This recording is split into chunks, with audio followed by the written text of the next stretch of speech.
Welcome to the Dr. Dare Show. My name is Dr. Frederick Dare. I am a therapist here in Atlanta, and welcome to my channel. But before we get started, make sure you subscribe to my YouTube channel. Yeah, you. Like this video, share it, and click the little bell at the bottom of the screen so that you will get updates of when I upload new content. So today's show is young people don't get the coronavirus. That is a lie. And where I'm getting this topic from is because there is a lot of stereotypes out there of saying, the first one was black people don't get the coronavirus, which we realize that's a lie. And so now there's still this myth out there that young people don't get it or they're invincible to it, which that is a lie. And so one of my friends, I saw his post on social media, and I wanted him, he was saying that he was diagnosed with COVID-19, and I wanted him to kind of do an interview with me just to give his timeline of how things happened with him. And so we're going to call him John Doe because of HIPAA. I'm a therapist, so we protect people's health information. And so we're going to call him John Doe. And I have him on the phone. Hello, John Doe. Hello? Dr. Parkinson, how are you? I'm good, good. How are you? I'm doing well.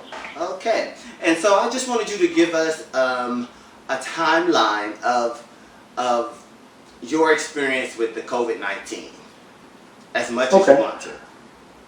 Okay, so I'm going to utilize an experience that is a pivot, a part where I can actually speak from that point. My grandmother died in March. The beginning of March the 2nd is when she died. Okay. I had to travel to a different state, which was South Carolina. Okay. The county in South Carolina that I traveled to, they are the ones who had the most alarming COVID cases in the beginning, which caused all of the alarms around South Carolina. So, of course, naturally, I'm at a funeral. It was a large funeral, so there were many people there. Okay. And at this funeral, there was a young lady there who did not know that she had COVID, and she became extremely ill. I did not find this out until afterwards. Oh. The young lady who became ill, she was the very young lady. She was the same person who handed me the tissue when, of course, naturally when you're mourning.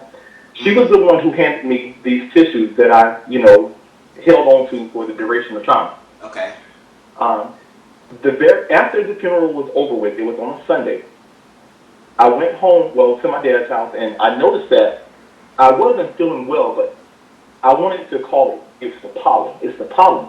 Mm-hmm. However, there was a very strange symptom that I wasn't able to wrap my finger around, and I actually called and got nurse advice 3 times about this. I could not smell, and neither could I taste food. And because I couldn't do those 2 things, eating was not as pleasurable. It's almost as if my appetite has decided to leave. And on Facebook, I actually posted about my appetite, and I made a little joke about it before I knew that this was more serious than what it was. Mm-hmm. So Monday is the day after the funeral. So Monday, my dad said, are you okay? Because he knew something wasn't right. And me thinking, okay, let me go ahead and go back to Atlanta. So I need to go back to Atlanta and see my own doctor that's there in person. Mm-hmm. So I came back to Atlanta. I was back on Tuesday. Well, Tuesday, now my stomach feels I feel nauseated, almost as if I have food that's trapped in my chest. Like I try to regurgitate, but I can't. Wow. All right, now, I'm drinking ginger ale because, we swear by ginger ale. Right. I'm drinking ginger ale, trying to settle this thing in my stomach. And I'm noticing that I can buy a meal. Now, this is on Tuesday. I'm back here. I can buy Chick-fil-A at noonday. Mm-hmm. Half of that sandwich, and at midnight, eat the other half of it. Like, I only ate the 1 meal in the day because I knew that my body needed it for sustenance. So, okay. So at this time, were you still feeling that sick feeling? Yes, nauseated. I can't smell, neither can I taste. Okay. So when I got the advice from the nurses, and they said, "Oh, it's the pollen. Go get some nasal spray from over the counter and get you some sinus medication because it seems like it's your allergies, and get you some Zyrtec." And those are the things that they were suggesting. Okay.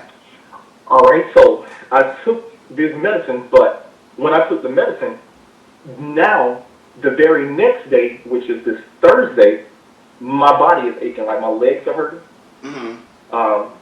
Just aches. And then I broke. Well, Thursday I was sore. Friday I was sore. Saturday I was at work. And I was sitting down at my desk, and I broke into a sweat so profusely. And in a matter of moments, my temperature had went up significantly. I work in healthcare. So my temperature had gone up. Now I'm dealing with the temperature 101. I think it was 101.6. All right, so instantly, something told me not ibuprofen, and I'm glad that ibuprofen has given me issues before, which caused me to not take ibuprofen. Okay. So I took Tylenol instead.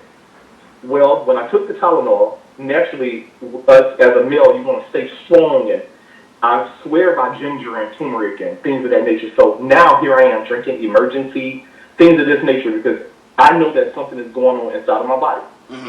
Did you ever one time think coronavirus at all? Never thought coronavirus because they were all saying allergies, pollen is here, Yeah. But I just knew that I never lost my sense of smell, and I never lost my sense of taste. And I kept pressing the doctor. I went to the doctor 3 times. Wow. Well, and they all just kept saying, every time you went, they said allergies. Allergies. Okay. Finally, I got to Northside Gwinnett. They went through the full process. And this is what makes me more prone to telling people to stay at home and just kind of keep yourself protected, protect everyone around you, talk to your friends, and let them know that the sooner we can contain this virus and make it dissipate, the sooner we will be able to resume our normal life. Y'all listening out there, social distancing and staying at home, quarantine yourselves. You do not want them to stick that Q-tip up your nose, almost to like you can feel it in your eyeball. It is something that it's very, very, it's not a good feeling. Wow. Whenever you have people who are doing those things, when they having to go in to test you for it. And then here's the thing. Another dynamic of this is a lot of people don't understand that during this period of time, you're not being treated for this thing. You're having to self-treat, quarantine, as they are getting back your test results. Some come back sooner than others. I've noticed that some people get theirs sooner, and it is accurate that some people get their results sooner. What I would say is you are left to suffer through some pains and things that you would not have had to go through had you took it a little bit more serious. It hurts my heart when as far as like staying at home and quarantining and social distancing and all those things. Okay.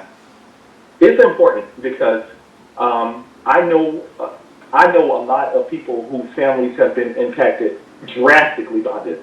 I can tell you, I got a text message yesterday from a friend asking for prayer for a musician at his church. The musician mother died from COVID-19 last week. His dad died the night before last. Oh gosh. And he has a little brother in ICU right now. And the doctor has given him, report that it doesn't look good. Wow. So imagine one person losing their mom, losing their dad, losing their brother, all, and then not being able to properly put them away because you can't congregate more than so many people at a funeral, and they still have to be 6 feet apart, even if you have a funeral ceremony. And they're in the hospital. When you're in the hospital, no one can visit you at all, right? They can't visit you. They have to see you. They have to see you through. Well, your family can't see you at all unless they are able to see you through a glass. Or you can talk to them through like Facebook or social or some kind of platform like that, but you can't contact them. Whenever my cousin, when she was in ICU with COVID, and she's also a breast cancer survivor. Oh wow. When she was in the hospital, yeah, she really dealt with something tough. My cousin Mhm. had to come from Charlotte, North Carolina to South Carolina. He had to get on the phone with the mayor and tell the mayor, my sister is at her house sick and they will not help my sister. And my cousin fought and got his sister to this hospital. And her mother got COVID right after her. Her dad has COVID. My uncle has COVID right now, and he's in the hospital right now as we speak. Their son, her brother had COVID. So it is contagious. Right. It is. So these And are people. in the beginning, These are people that were living together, but going out and in, coming out and in. going out the and same. in, out and in, out and in, Okay. and made the whole house sick. Okay. And in turn, made the whole entire house sick. So what I will say is, I was one of those young people. Black people don't get COVID. That ain't for us. That was for somebody else. Oh, I'm young. I'm the pillar of health. I could be invincible until I had to have somebody take care of me. And see, I think Now, granted, yeah, and I think what people are doing, they're going on these myths about this virus, which is why I'm doing these videos. I did one last week about black people not getting one. Now I'm doing one about young people not getting the virus. Everybody can get this virus. And all the other races, don't let it fool you that you think that only black people are getting it now. No, those are the numbers that they're showing you. Everybody can get this virus. Everybody can get it. You may not get it in the same severity level, but everybody can get it. everybody. So once you, and I want to go back to the beginning of your story. What was the feeling? You kept saying I don't feel well. What did it feel like when you initially got it? Or when I initially got it, I'm gonna tell you when I really found it. You know how? Have you ever had the flu? I've had the symptoms yeah. Okay, so you know how when you have the flu and you smell something, your nose is sensitive to it, it makes you almost throw up? Wow. No, I haven't had that severe. Okay, I've had chills and just that feeling of like I'm getting ready to get something, but I don't know what it is. What it is. So was it like that, or was it? I had the chills, but the chills did not come before me losing my sense of smell. Okay. I lost my sense of smell and my sense of taste first. Wow. Then I got the body aches. The nauseation came after the nose and the taste. Then I began to get nauseated. Okay. Then I got the body aches. See, the fever came last. I lived with this from the time I initially started losing my sense of smell up until that Saturday. So it took about 6 days before I got hit with the fever. So, wow. And so you came in contact with that girl. It was 6. I came and she gave me the tissue at the funeral. She gave it to me. I know she was the one who gave it to me. And it was 6 days after that you start feeling these symptoms, or right away? 6 days after is when I got the fever. Okay. I was sick the very next day, which was that Monday. Wow. So that Monday is when I was like, okay. And this is when my dad noticed I didn't feel good. And my daddy is really the person who prompted me to go to the doctor, because he knew that if he didn't push me to it, I wouldn't go. And he did it in his own little way because he doesn't live here. He doesn't live in the state. But he called, and he always called, and he always wanted to know. And I'm grateful that I have a cousin who was raised by a nurse, and he just knew exactly what to do because he's seen his mother do this over and over and over all of his life. And he instantly knew how to care for me. He put on he has, it's funny because he got these spray bottles and he put COVID-19 killer on it. And he trailed right behind me. But I'm going to tell you one thing that I did faithfully. Every single time, there was moments where I would be, it's almost as if I'm going into the deepest sleep, and I would have to fight myself to wake up. Really? And I would have to fight myself to wake up, and I would tell him, every time I would tell my cousin, I would tell him like, bro, I said, do not let me go into a deep sleep.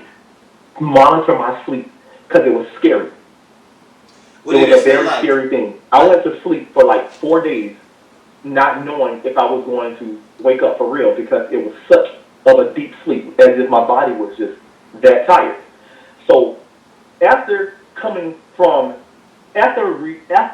I recovered completely, because I've had the lab work and the doctors are all, they like, oh my God, you did such an amazing job, and they cheered me on, thank y'all. But it ain't had nothing to do with y'all, but thank y'all. So, and so let me stop you. So once you got the test, Did they give you any kind of treatment or Yes, what? they I was on 2 bags of fluid because I was dehydrated. Okay.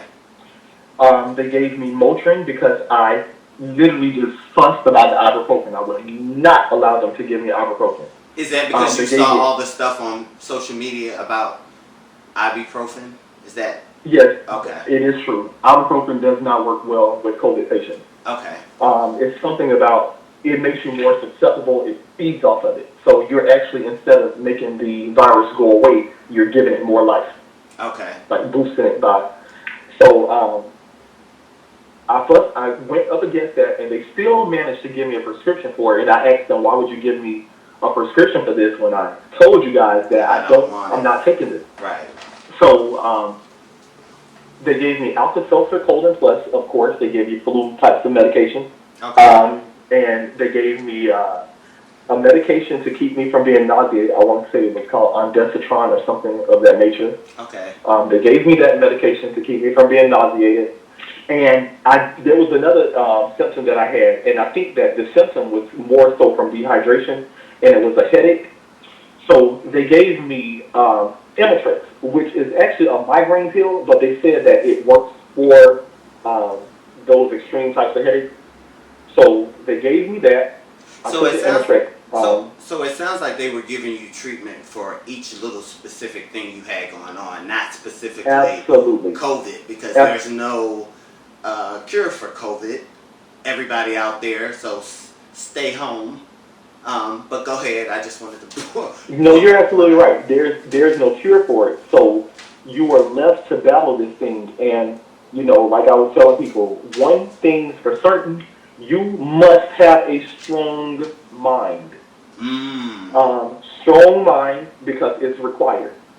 If you allow yourself to look at the news, you're going to be scared that you're going to die and put your own self up under unnecessary stress that you probably shouldn't put yourself up under, all because you think that this is a death sentence. Wow.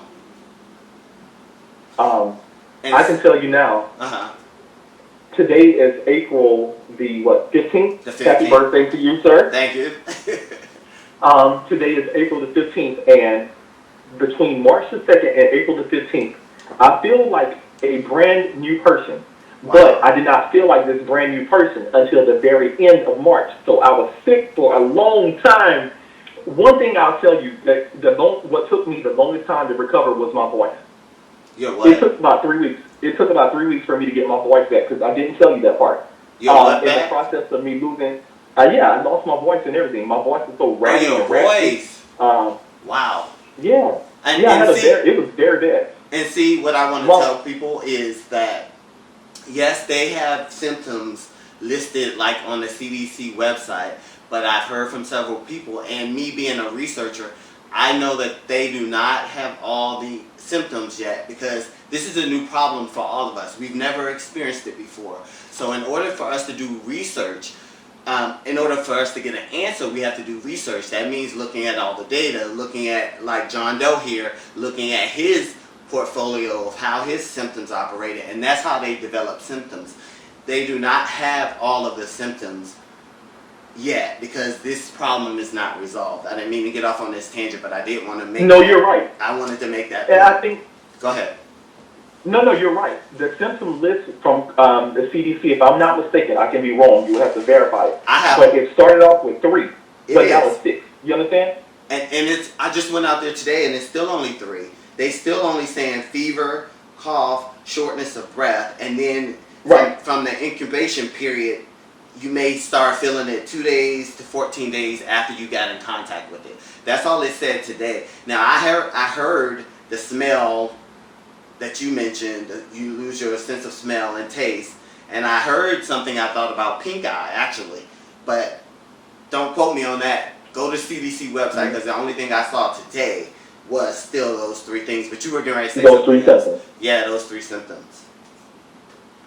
I can tell you that when the very last time, the middle time, I wish I had the dates, but I just don't have them, because whenever you quarantine and everything started running together, you we know. Let me tell you, I have been in quarantine now for over a month. And see, I'm getting ready to go into 2 months. Yeah, see, I started March 9th. I wasn't playing with this. I put myself on quarantine March 9th. And that's another thing, I don't want to cut you off, but I want to help people because I think people, they say the word quarantine, but they don't really know what it means. That doesn't mean, I'm going to read the definition that I got off of Oxford Dictionary. Quarantine is is a state or a period or a place of isolation in which people or animals that have arrived from elsewhere or have been exposed to infectious or contagious diseases are placed. Usually that's a 40-day stay-in period, but for us it's only, I think it's 14 days. But quarantine doesn't mean that you let your best friend come in and out of your place. That's right. It doesn't mean that you let, if the family doesn't live in that one household, that you let cousin Bob come in and out of that house. If you're quarantined with your wife, your significant other, or whoever you're quarantined, that's all should be coming in that house. Anybody else should not be going in and out. So when I hear people saying, I'm quarantined, which I've seen on social media, but yet you got these new people that I know don't live with you, they're in your house, that's not quarantining. That's not even social distancing. You're having a party. You're trying to continue your life as it was before, and we can't no longer do that until, like John Doe said, until this just disappears. And go ahead. Mm-hmm. Go ahead, John Doe. Were you getting ready to say something? But I wanted to get that definition out. No. I was in total agreement with everything that you're saying, and you're right.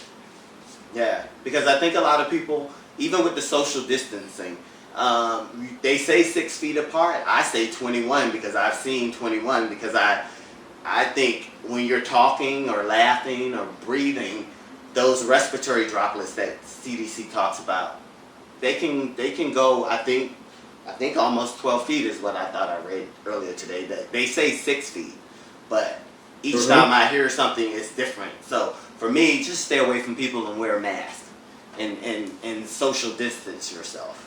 Is there anything that you, I know you said you have to have a strong mind to get through this and kind of stay away from watching the media and all of that stuff.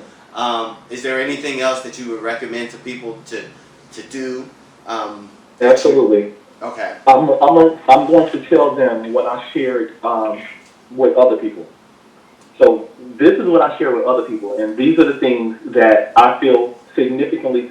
And when I tell you, I'm telling you from me being, from how my body, I'm going to tell you what I did and how quickly I was able to recover from my body being broke up. Because my body was only down for 2 days. I was able to get up after 2 days, a little sore, but I would not allow myself to, stay down. So this is what I shared with everyone. Mind recovery kit for COVID. Keep your mind healthy. Even if your body does not feel good, keep your mind healthy. Keep your mind healthy. Keep it healthy. Don't be like, oh my God, I feel so horrible. Keep it healthy. I'm going to conquer this. I'm going to conquer this. I'm going to conquer this and conquer it. Stay away from all processed food. Stay away from foods that are artificially flavored, because what you're doing is you're not letting your body, you're not putting the right things in your body to naturally fight for you. So give us an example of what you ate, because people hear that word processed, they're going to be like, what is that?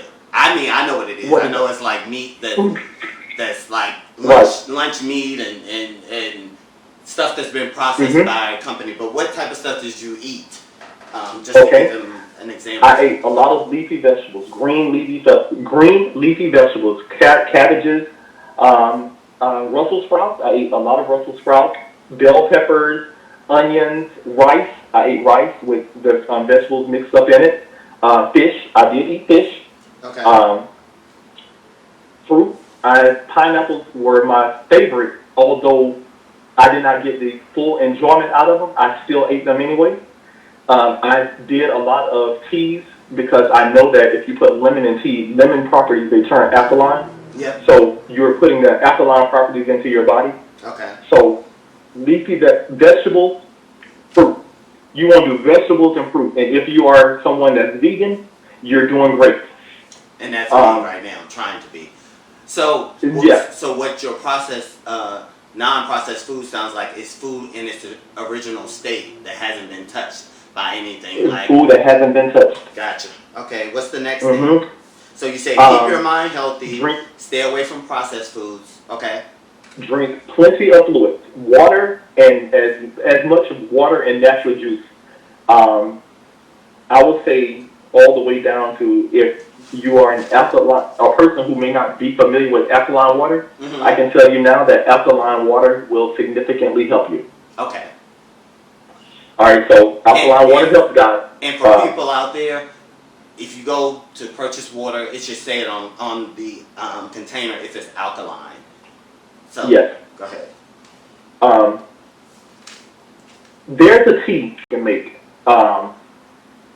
I know that Walmart sells the little immunity shots, Uh-huh. and it's ginger and turmeric, but you can actually go and buy the actual ginger and the turmeric. You buy it and you crush that up, and you make your own ginger and turmeric tea. You can Okay. add honey to it to sweeten it, and add lemons to it to give it that alkaline property as well. I would recommend that you drink 2 of those per day. Drink 1 in the morning and drink 1 at night. Okay. Um, get yourself some sunlight, even if it's 1 hour worth of sun. Put yourself in the sun and allow the sun to radiate off your body and charge your body back up. So you're getting that vitamin D from that sun. You're getting the vitamin D from the sun. I did that for 1 hour every single solitary day. I got 1 hour worth of sunlight, direct sunlight. I might take a walk. I didn't care anything about the sweating because I work out. I sweat when I go to the gym. I get in the sauna. I sweat in the sauna. Me too. So get your 1 hour, at least 1 hour of some sunlight. It's going to help you. This is a big one. Limit your contact with people because people is what's giving it to us. It's Yes. coming from people. Yeah. So the more people you stay away from, you ain't got to worry about this person breathing on you and breathing a virus on you. Then now you have to put yourself in a position to recover from it, if you recover. And the thing is, Uh, a lot of people are symptomatic, so that means that they may not even know that they're even a carrier of this, and you bringing them around you, and then you get it from them, and that it's not on purpose. But go ahead. And I want to put this in here that we are not doctors. This is what worked for John Doe, and he is just giving us this advice to kind of help us. If God forbid this happens to us, these are some of the things that he did. Okay. Right. Yeah, I just want to. No, absolutely. And I can tell you that, I don't regret any of this that I did because today I feel amazing. I work out now again. We are part of an exercise group that we dance for fitness. I'm back to dancing for fitness as well. I sleep well. I eat. I'm gonna tell you, pizza is my guilty pleasure, and I love pizza. And I've enjoyed pizza since right. getting you like, oh, you recovered. So, and the doctors, they were amazed. And of course, when people recover, now you are a part of a study. Now they want to know, how did this person recover? So these are some things because they are trying to find out what the cure is to combat this thing. So, and just a few more things I did, not just a few more. Get adequate rest. And when I say get adequate rest, I'm saying get the amount of rest that normally your body requires, and probably get a little bit more of it. These are the things that your body already normally requires. So you want to go ahead and get those things So where your body requires. You said more rest. So more rest. Okay. Get the rest. Rest. Rest. But whenever you don't rest because you feel bad. If you feel bad, don't lay and feel bad. Get up and do little things. Stay active as much as you are able. Do what you can. Don't try to overexert yourself. Just do enough to make sure that you don't allow your body to succumb to this thing. Yeah, and I heard one of the famous, he's not famous, but he's on the news, Chris Como, he was saying the same thing because he's battling it right now. He was saying the virus wants you to lay down. And what he That's says, what it wants you to do. Yeah, and he says majority of your lung is in your back. So it wants you to lay back and just give up, basically. And so you don't want to do that. He was making that point too when he was describing his experience with that. And so you said Absolutely. rest. And Any other things I'm you want to give them? no, just if you guys keep your mind healthy, eat natural foods out of in the most natural state. Don't take ibuprofen if you have a fever and body aches. My suggestion would be, y'all, you know your body better than I know your body. I don't know. Right. But what I can tell you with my body, Hmm. it accepted Tylenol well. Okay. Ibuprofen is a no. Okay. Ibuprofen is a no. Outside of that, I want to say I wish everyone, just stay safe. Understand that, I'm sorry, I cannot believe that this has completely slipped. 9 bullets go into a gun and you take 8 of those bullets out, and it's only 1 of those bullets in. You begin to play Russian roulette. And eventually, if you keep clicking, guess what's going to happen? It's like Russian What? roulette. You're going to get that It's bullet. like Russian roulette. You might have missed it the first time you went out in public, and you might have missed it the second time you went out in public, Right. but you didn't know that that bullet was on the third time. Right. And that's Keep that mentality when you're with people. That's exactly the mentality that I have. And a lot, for me, my anxiety keeps me alert. Like, it's like, don't go out there.